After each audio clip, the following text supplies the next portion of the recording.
Allez, on sort. Épisode numéro 2, c'est parti. Et là, encore un métier un peu à part. On va chez un avocat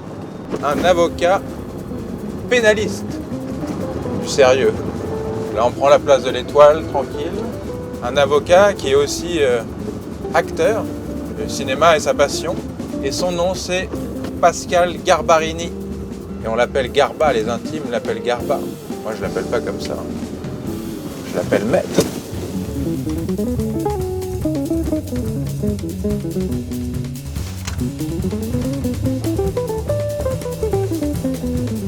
C'est là.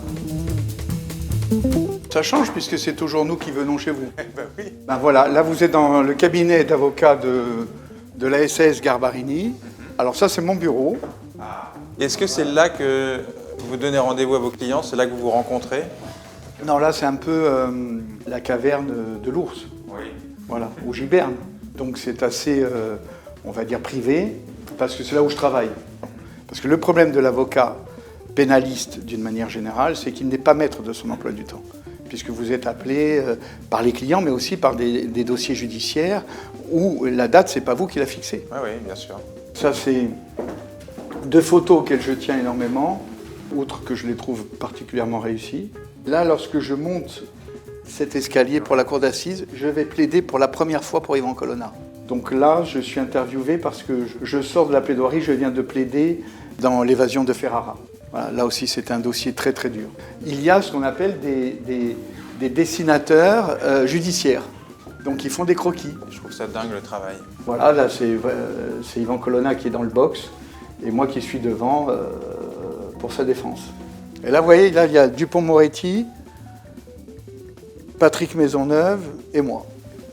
C'est les membres du commando Érignac que l'on défend.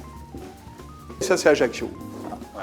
Vu du chemin des Crêtes, qui est un chemin célèbre qui domine tout le golfe d'Ajaccio. Comme on travaille plusieurs heures par jour au quotidien, plus que presque chez nous, donc autant que ça soit agréable pour les yeux et qu'on s'y sente bien, et y compris les clients.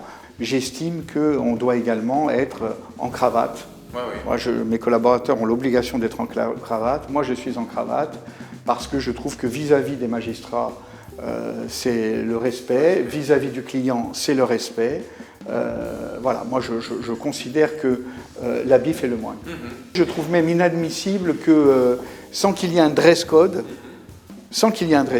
qu'il n'y ait pas l'obligation, même ordinale, d'avoir une tenue correcte, exigée. Voilà. Après, je ne veux pas être old school, mais je pense que c'est une question de respect. Moi, je ne reçois pas les gens en t-shirt. Voilà, ça ne me viendrait même pas à l'idée. Tout est de chez vous. Total look. Ouais, magnifique. Voilà.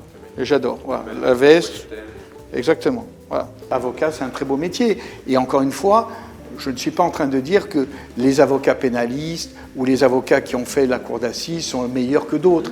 Il y a des avocats d'affaires qui sont excellents, excellents. Il n'y a pas de hiérarchie. En revanche, je pense que ce que nous vivons lorsque nous rentrons dans une salle d'assises pour plaider, ben, personne ne peut le vivre. Quand on me dit quelle est la phrase, voilà, c'est pas faites entrer l'accusé, moi c'est maître, vous avez la parole. Et là vous vous levez et personne ne peut vous couper la parole. Et vous avez le droit de dire non. Tout le monde dit oui. Et l'avocat, le pouvoir de l'avocat, c'est de se lever et de dire non, je ne suis pas d'accord. C'est ça la magie des assises, voyez-vous. Ah. Donc c'est pour ça que j'ai voulu faire ce métier.